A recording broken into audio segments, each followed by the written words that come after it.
Madame la présidente, madame la ministre, monsieur le président de la commission, madame le rapporteur, mes chers collègues, la circularité de notre économie nous fait entrer dans la réalité de la lutte contre le gaspillage et une production de déchets envisagée de manière responsable. Le mot sobriété, que nous entendons régulièrement, s'applique particulièrement à cette nouvelle forme de production et de consommation. Nous consommons mieux, en tout cas c'est ce que nous souhaitons, et surtout nous innovons afin de faire évoluer nos modes de vie. L'industrie verte s'invite dans nos débats, nos réflexions se tournent vers la décarbonation et une pollution limitée. L'économie circulaire fait partie intégrante de notre futur et de la vision d'une écologie libérale qui allie responsabilité, économie, investissement, développement et préservation de notre environnement. Je salue le travail fourni par la Commission de l'aménagement du territoire et du développement durable, et notamment bien sûr par la rapporteure de ce texte, Marta de Cidrac. Les deux assemblées sont parvenues à un accord en commission mixte paritaire, gardant beaucoup de ce que le Sénat avait inséré et renonçant à beaucoup de ce qu'il avait supprimé. La fusion des deux filières à responsabilité élargie des producteurs d'emballages ménagers et des producteurs de papier est bienvenue. Cela suit de manière logique ce que nous avions déjà organisé au moment de la loi AGEC. Le point qui a particulièrement attiré notre attention est celui du sort de la presse écrite. Nous avons tous été alertés, notamment par notre presse quotidienne et hebdomadaire régionale. Leur contribution financière risquerait de s'élever à plusieurs millions d'euros.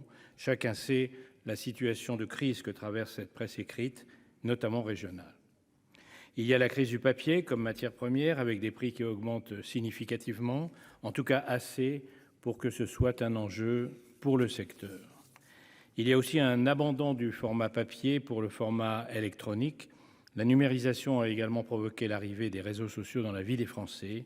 Les citoyens s'informent différemment sur des formats qui évoluent bien plus vite que nos politiques publiques. À ce sujet, j'aimerais, une fois de plus, alerter sur l'utilisation que nous faisons des réseaux sociaux. À l'heure où nous évoquons la place que prend l'intelligence artificielle dans nos vies, nous sommes inévitablement bien plus exposés aux fausses informations et aux enjeux de vérification. En l'état, cela fragilise notre démocratie. Ce n'est pas moi qui le dis, c'est Obama dans un article de The Atlantic paru il y a quelques mois. Un citoyen bien informé est un électeur qui peut prendre en compte tous les paramètres d'une élection et arriver prêt devant un bulletin de vote. Voter en conscience, c'est avoir la maîtrise de notre futur. Une presse écrite et de qualité est au fondement de notre système et donc de notre destin. C'est vrai au niveau national, c'est vrai à l'échelon local. Nous avons la chance d'avoir des presses écrites locales de qualité qui sont largement lues.